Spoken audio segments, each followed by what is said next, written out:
ಬೆಳಗಾವಿ ನಗರದ ನೆಹರು ನಗರದಲ್ಲಿರುವ ಡಿಮಾರ್ಟ್ ರಸ್ತೆ ಇದೀಗ ಮೈನ್ಸ್ ರಸ್ತೆಯಂತೆ ಮಾರ್ಪಟ್ಟಿದ್ದು ನಿರಂತರ ಭಾರಿ ವಾಹನಗಳ ಸಂಚಾರದಿಂದ ಸ್ಥಳೀಯರು ತೀವ್ರ ಆಕ್ರೋಶ ವ್ಯಕ್ತಪಡಿಸಿದ್ದಾರೆ.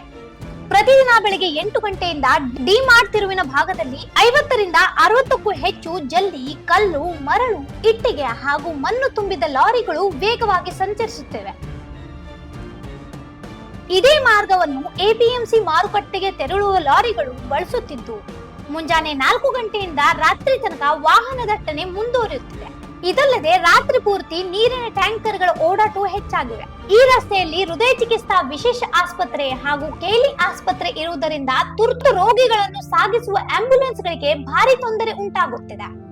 ಡಿಮಾರ್ಟ್ ಪ್ರದೇಶದ ದಟ್ಟಣೆ ಮತ್ತು ಭಾರಿ ವಾಹನಗಳ ಅಬ್ಬರದಿಂದ ಸಾರ್ವಜನಿಕರು ಸಂಕಷ್ಟ ಅನುಭವಿಸುತ್ತಿದ್ದಾರೆ. ಇದೇ ಮಾರ್ಗದಲ್ಲಿ ಶಾಲಾ ಕಾಲೇಜು ವಿದ್ಯಾರ್ಥಿಗಳು, ಚಿಕ್ಕ ಮಕ್ಕಳು ಹಾಗೂ ವೃದ್ಧರು ಹೆಚ್ಚಿನ ಸಂಖ್ಯೆಯಲ್ಲಿ ಸಂಚರಿಸುತ್ತಿದ್ದು ಅಪಘಾತದ ಭೀತಿ ಹೆಚ್ಚಾಗಿದೆ. ತುರ್ತು ಶಸ್ತ್ರಚಿಕಿತ್ಸೆಗಾಗಿ ಆಸ್ಪತ್ರೆಗೆ ತೆರಳುವ ವೈದ್ಯರಿಗೂ ಟ್ರಾಫಿಕ್ ದಟ್ಟಣೆಯಿಂದ ಸಮಯಕ್ಕೆ ತಲುಪಲು ಸಮಸ್ಯೆ ಆಗುತ್ತದೆ ಎಂದು ಸ್ಥಳೀಯರು ದೂರಿದ್ದಾರೆ.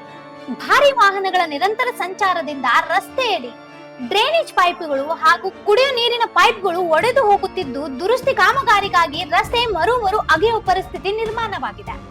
ಹೀಗಾಗಿ ಈ ರಸ್ತೆಯಲ್ಲಿ ಭಾರಿ ವಾಹನಗಳ ಸಂಚಾರವನ್ನು ತಕ್ಷಣ ನಿಷೇಧಿಸಿ ಪರ್ಯಾಯ ಮಾರ್ಗ ಕಲ್ಪಿಸುವಂತೆ ಸ್ಥಳೀಯರು ಪೊಲೀಸ್ ಇಲಾಖೆ ಹಾಗೂ ಜಿಲ್ಲಾಡಳಿತವನ್ನು ಒತ್ತಾಯಿಸಿದ್ದಾರೆ.